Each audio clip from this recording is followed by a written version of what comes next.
નમસ્કાર. હોળી નામ સાંભળતા જ મનમાં રંગ, ઉત્સાહ અને ધમાલ મસ્તીના દ્રશ્યો આવી જાય, ખરું ને? પણ શું આપણે ક્યારેય એ વિચાર્યું છે કે આ રંગોની પાછળ છુપાયેલા કેટલાક જોખમો આપણી આખી ઉજવણીનો રંગ ઉડાવી શકે છે?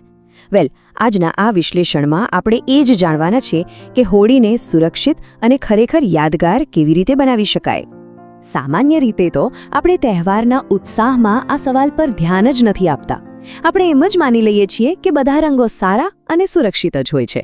પણ હકીકત થોડી અલગ છે અને એ જાણવી આપણા સૌ માટે ખૂબ જ જરૂરી છે.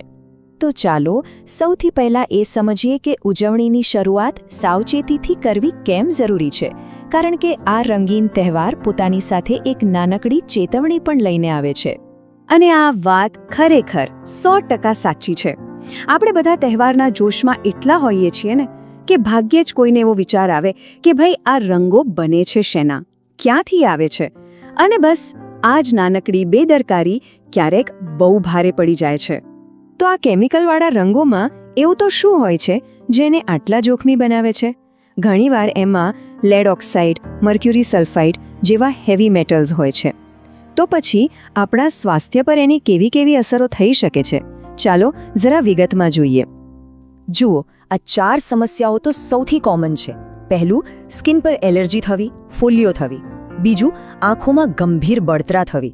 ત્રીજું, શ્વાસમાં રંગ જવાથી ફેફસામાં પ્રોબ્લેમ થવો. અને ચોથું, પાણીના ફુગ્ગા જોરથી વાગવાથી થતી ઈજાઓ. હવે વિચારો, આમાંથી કોઈ એક પણ સમસ્યા થાય તો આપણી ઉજવણીનો બધો આનંદ જતો રહે. પણ રાહતની વાત એ છે કે આ બધા જોખમોથી બચી શકાય છે. અને બધું આપણી ફક્ત એક નાનકડી પસંદગી પર આધાર રાખે છે. અને એ પસંદગી છે કુદરતી અને રાસાયણિક રંગો વચ્ચેની. તો જુઓ, અહીંયા તફાવત એકદમ સાફ છે. એક બાજુ છે કેમિકલવાળા રંગો.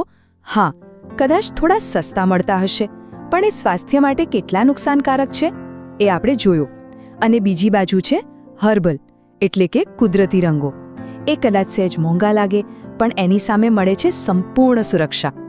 તો હવે સવાલ એ છે કે શું થોડાક પૈસા બચાવવા માટે આપણા અને આપણા પરિવારના સ્વાસ્થ્યને દાવ પર લગાવવું યોગ્ય છે?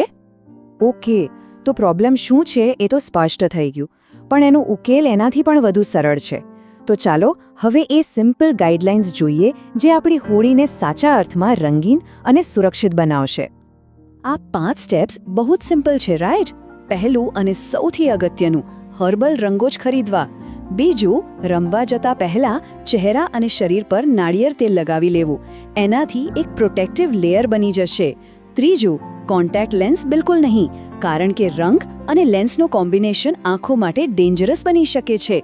ચોથું, જો ભૂલથી રંગ આંખમાં જતો રહે તો 1 સેકન્ડનો પણ વિલંબ કર્યા વગર તરત જ સાફ પાણીથી ધોઈ નાખવી. અને હા, સૌથી અગત્યનું, આપણા બાળકોનું ધ્યાન રાખવું. આ વાતને આપણે જેટલી ગંભીરતાથી લઈએ એટલું સારું. બાળકોની સ્કિન, તમને ખબર છે, ખૂબ જ સેન્સિટિવ હોય છે.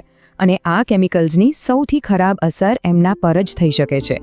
એટલે એમની સુરક્ષા આપણી પહેલી જવાબદારી હોવી જોઈએ. તો આ આખી ચર્ચાનો સાર શું નીકળ્યો? મેસેજ એકદમ સિમ્પલ અને ક્લિયર છે. સેફ રહો અને મજા કરો.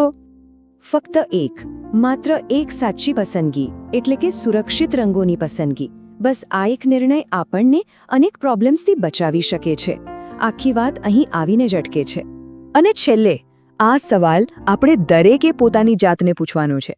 આપણી થોડીક સાવધાની અને સમજદારી જ નક્કી કરશે કે આ તહેવાર આપણા માટે યાદગાર બને છે કે પછી તકલીફદાયક. તો ચાલો આ હોળી પર આપણે માત્ર રંગો જ નહીં પણ સમજદારી પણ ઉડાવીએ, જેથી આ તહેવાર આપણા સૌ માટે માત્ર ને માત્ર ખુશીઓ અને સુંદર યાદો જ લઈને આવે. જવાબદારીપૂર્વક ઉજવો અને સુરક્ષિત રહો. આપ સૌને હોળીની ખૂબ ખૂબ શુભકામનાઓ.